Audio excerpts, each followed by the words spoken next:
Hello everyone, स्वागत है आपका आज के सेशन में और मैं हूं आपका कॉमर्स वाला भैया।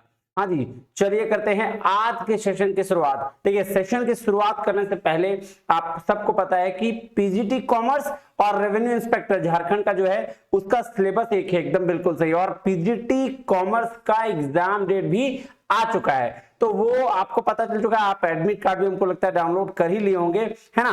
तो आज से जो बिल्कुल एकदम नया आपका एग्जाम के पैटर्न पर आधारित जो क्वेश्चन है उसको आज से हम लोग करने वाले हैं, है ना। ज्यादा लेट ना करते हुए पहले मैं आपको बताता हूं कि आपका जो नोटिफिकेशन आया उसको मैं एक बार चर्चा करता हूं, फिर आते हैं क्लास में और फटाक से शुरू करेंगे क्या क्वेश्चंस। देखिए, ऑर्गेनाइजेशनल थ्योरी जो आपका सेक्शन सी है उसका सारा वीडियो मैंने डाल रखा है, और उसका सेक्शन ए जो सिलेबस का ए सेक्शन है उसका अभी क्लास चल रहा है।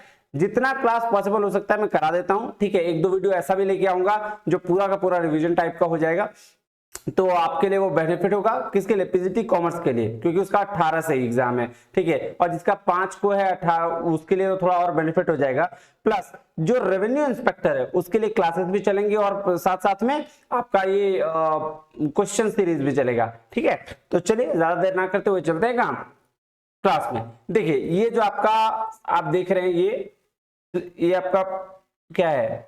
नोटिफिकेशन विज्ञापन संख्या है झारखंड कर्मचारी चयन आयोग, ठीक है। स्नातकोत्तर प्रशिक्षित शिक्षक प्रतियोगिता 2023, यानी कि पीजीटी कॉमर्स, मतलब मैं तो कॉमर्स की बात करूंगा, पीजीटी का एग्जाम है, ठीक है। 18 से 10 सितंबर, 18 अगस्त से 10 सितंबर तक का एग्जाम आपका अलग अलग सेंटर में, रांची, पूर्वी सिंहभूम, सरायकेला, बोकारो, धनबाद, देवघर और पलामू जिलों में, है ना। और आपका डाउनलोड करने का लिंक जो है वो मिल चुका है, jssc.nic.in पे आप डाउनलोड कर सकते हैं। चलिए, तो ये तो था जी आपका नोटिफिकेशन। बेफिक्र रहें, जितना ज्यादा से ज्यादा हो सकता है हम आपको वो क्लास बिल्कुल कराएंगे, है ना।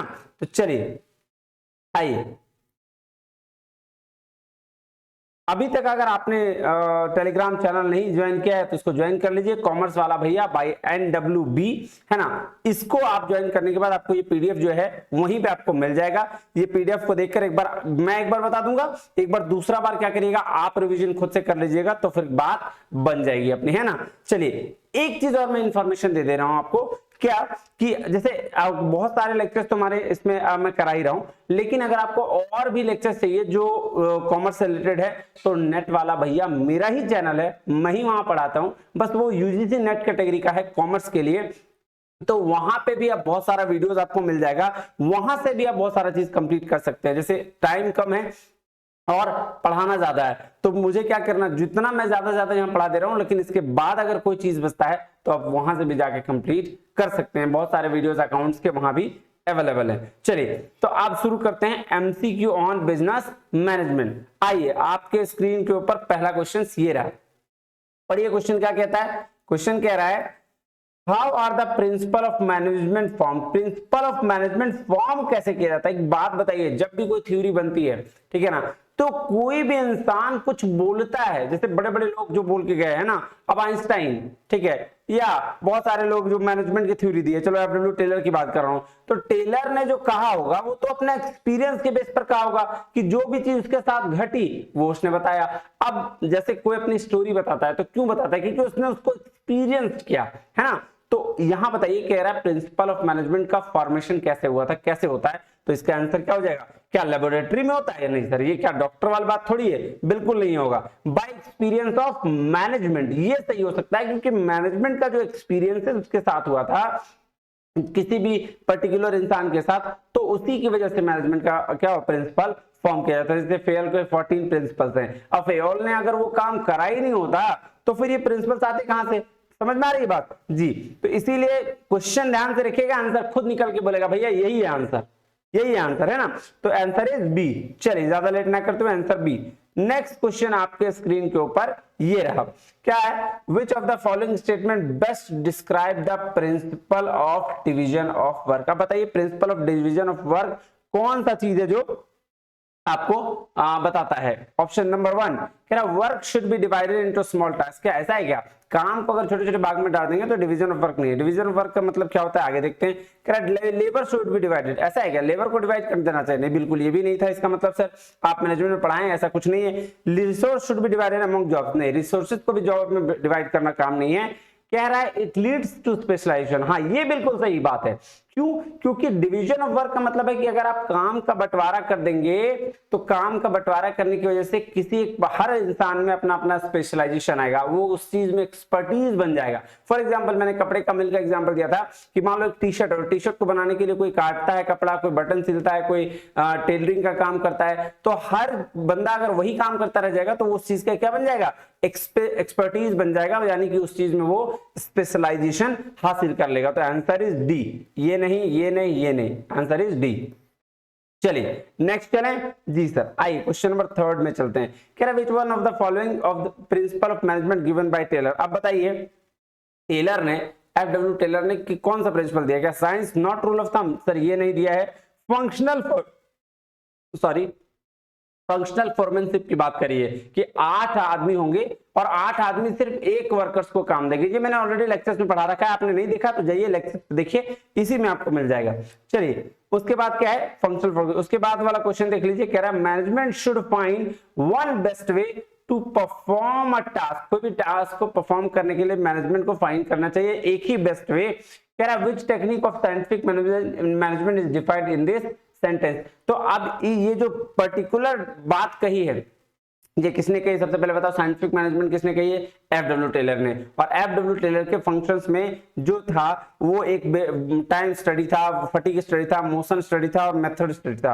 अब आप मुझे बताइए कि एक ही काम करने का एक ही तरीका, एक बेस्ट तरीका होना चाहिए, ये किसके लिए? तो सर ये है टाइम स्टडी के लिए नहीं, बिल्कुल नहीं। मोशन के लिए नहीं, फटीग के लिए नहीं, मेथड के लिए। क्योंकि कोई भी अगर मेथड का स्पेशलाइजेशन अगर आप एक रास्ता अपनाते हैं ना तो उसमें आप स्पेशलाइज हो जाइएगा और एक बेस्ट तरीका होना चाहिए। तो method study is the answer for you. Next चलिए क्वेश्चन नंबर 5 कह रहा है observe the following management principles and pick odd one out, justify your answer. बोल रहा है मैनेजमेंट का प्रिंसिपल दिया गया, उसमें सबसे एक ऑड वाला इंसान है उसको हटा दीजिए, काम खत्म कर दीजिए। तो देखिए यूनिटी ऑफ कमांड बिल्कुल सही है सर, फेयल के सिद्धांत में 14 में से एक है। यूनिटी ऑफ डायरेक्शन ये भी है। मैक्सिमम आउटपुट की बात ये नहीं, ये तो सर ये इसको आपका ये टेलर ने कहा है मैक्सिमम आउटपुट। तो इक्विटी, तो ए बी और डी आंसर हो जाएगा, यानी कि सी, सॉरी इसका रियल आंसर क्या होगा? सी, मैक्सिमम आउटपुट। क्योंकि पूछा है कि कौन सा ऑड है ना, कौन सा हटाना है, तो आंसर इज सी।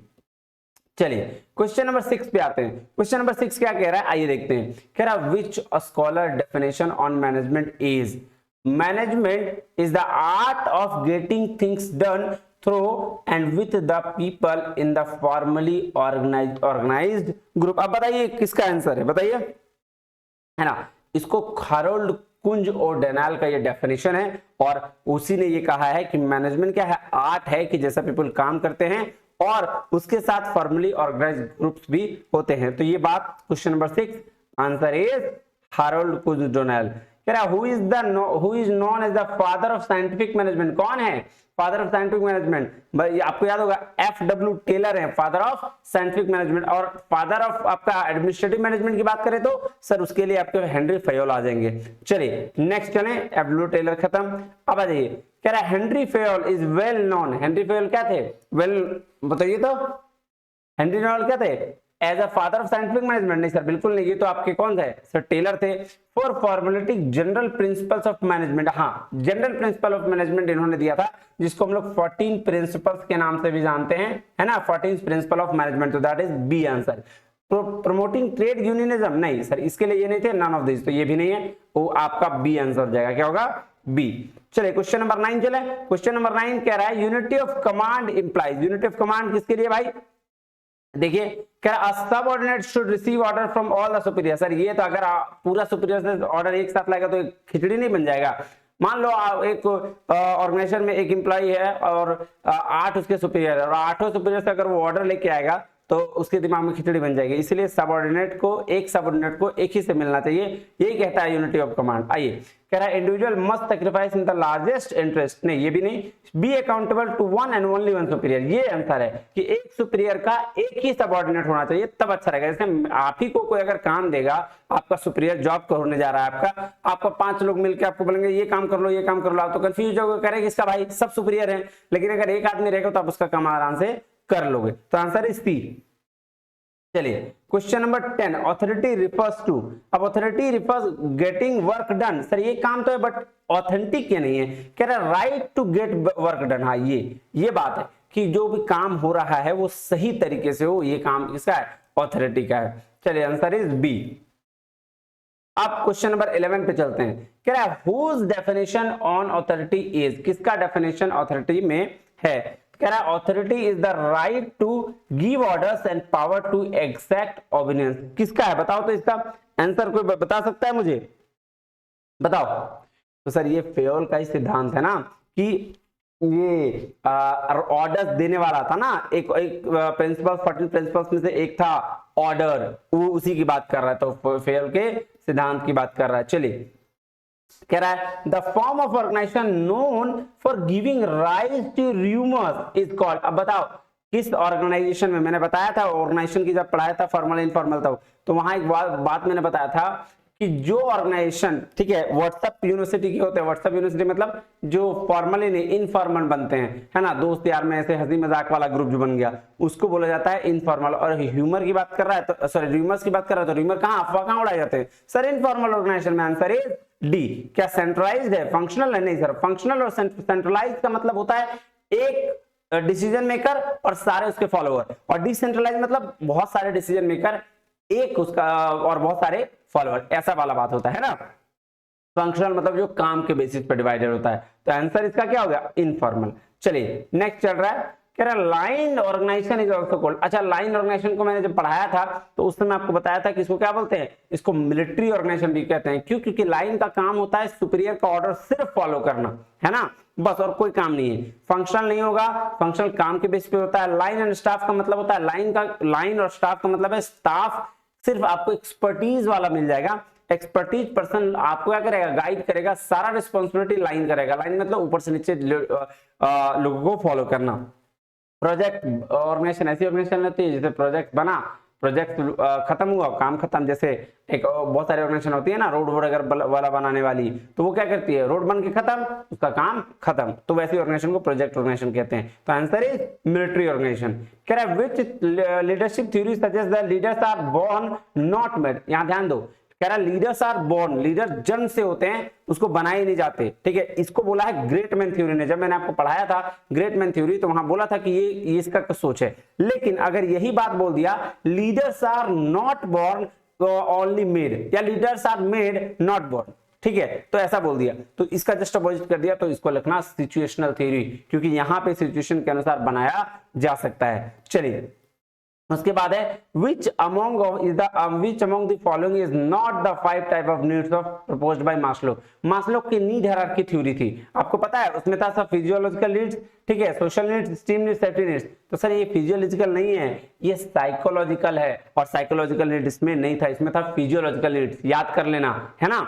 तो ये होगा, ये होगा, ये होगा, ये नहीं होगा, आंसर इज ए। चलिए नेक्स्ट चलते हैं, कह रहा है which theory explains that there are two separate factors influence of motivation। Herzberg की हाइजीन फैक्टर थ्योरी, जिसमें बात किया गया था मोटिवेशन फैक्टर और मेंटेनेंस फैक्टर का, मैंने पढ़ाया है, इसको ध्यान से पढ़िएगा। सर वो फैक्टर जो मेंटेनिंग के लिए होते हैं, जो जीवन व्यापन के लिए होते हैं, वैसे फैक्टर अगर आपको नहीं मिले ऑर्गेनाइजेशन में, लोग वर्क नहीं करेंगे। फॉर एग्जांपल सैलरी, अगर आप काम कर रहे हो किसी जगह पे और आपको सैलरी ना मिले, आप काम करोगे? नहीं करेंगे सर, तो वो मेंटेनिंग फैक्टर। और दूसरा फैक्टर था मोटिवेशन, अगर इंसेंटिव मिले तो भी ठीक, तो खुशी होगी, नहीं मिले तो भी कोई फर्क पड़ने वाला ज्यादा नहीं है। तो ये दो फैक्टर हर्जबर्ग का hygiene theory, answer is third.